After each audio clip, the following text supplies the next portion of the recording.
आज हम बात करेंगे एक ऐसे आदमी की जो खुलेआम धमकी देता था। एक ऐसा आदमी जो कि मुंबई को देश की राजधानी बनाना चाहता था। एक ऐसे आदमी की जिसके दरबार में विरोधी भी हाजिरी लगाने आते थे। इनका नाम था बाला साहेब ठाकरे।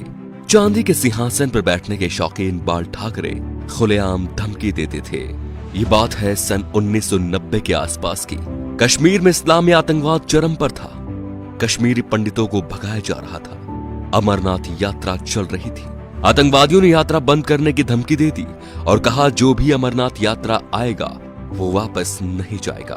तब बाल ठाकरे ने एक बयान दिया कि हज के लिए जाने वाली 99% फ्लाइट्स मुंबई एयरपोर्ट से जाती है।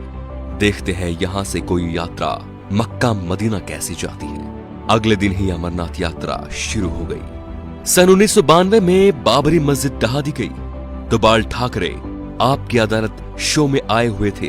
जब उनसे कहा गया कि सुना है ये काम शिव सैनिकों ने किया है, तो वे बोले यदि ये काम शिव सैनिकों ने किया है तो ये गर्व की बात है। बाल ठाकरे का बचपन का नाम था बाल केशव ठाकरे, जो वक्त के साथ साथ बाला साहेब ठाकरे बन गया। 1980 के दशक में बाला साहेब ठाकरे ने मुसलमानों के बारे में कहा कि ये कैंसर की तरह फैल रहे हैं और देश को इनसे बचना चाहिए। 1950 के आसपास टाइम्स ऑफ इंडिया के संडे एडिशन में इन्हीं के कार्टून छपते थे। इन्होंने 1960 में ये नौकरी छोड़ दी थी। बाल ठाकरे को हिंदू हृदय सम्राट कहा जाता था। उनका मोदी की तरह बिना देखे भाषण देना लोगों के मन को भा गया। उन्हें सुनने के लिए लाखों की भीड़ एकजुट हो गई थी। बाल ठाकरे जब किसी का विरोध करते थे तो दुश्मनों की तरह, और जब तारीफ करते थे तो ऐसे कि जैसे उनसे बड़ा कोई मित्र नहीं। 19 जून 1966 को बाल ठाकरे ने शिवाजी पार्क में नारियल फोड़कर अपने दोस्तों के साथ पार्टी बनाई, शिवसेना, जो आज भी चल रही है।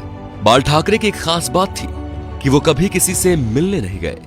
बड़े बड़े बॉलीवुड एक्टर बियर पीने और उनसे मिलने उनके घर आते थे, जैसे नरेंद्र मोदी, माइकल जैक्सन। बाल ठाकरे के कुछ स्पेशल शौक थे, सिगार, व्हाइट वाइन एक्सेट्रा। ज्यादातर लोग फोटो या इंटरव्यू में उनके हाथ में पाइप या सिगार होती थी।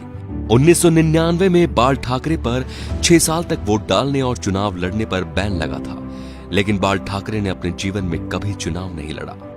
अपनी मौत से 2 महीने पहले ठाकरे का एक बयान आया कि आर्मी मेरे हवाले कर दो, मैं देश को 1 महीने में ठीक कर दूंगा। 17 नवंबर 1912 बाल ठाकरे का निधन हो गया। इस दिन मुंबई बंद था। अंतिम यात्रा में 5 लाख लोग शामिल हुए। थोड़ी थोड़ी देर बाद एक आवाज उठती है, बाला साहेब। लाखों लोग चिल्लाते रहे, अमर रहे। बाल ठाकरे ना तो मुख्यमंत्री थे और ना सांसद, फिर भी उन्हें मरने के बाद 21 तोपों की सलामी दी गई, जो राष्ट्रपति प्रधानमंत्री को मिलती है। ये रुतबा था बाला साहेब ठाकरे का। तो दोस्तों, ऐसे शेर दिल हिंदू सम्राट के लिए वीडियो को शेयर जरूर कीजिए और उनकी महानता को फैलाइए, ताकि आज जो शिव सैनिक या हिंदू उनके सिद्धांतों को भूल चुके हैं, उनके हिंदुत्व की रक्षा का संकल्प याद दिलाएं। जय श्री राम दोस्तों।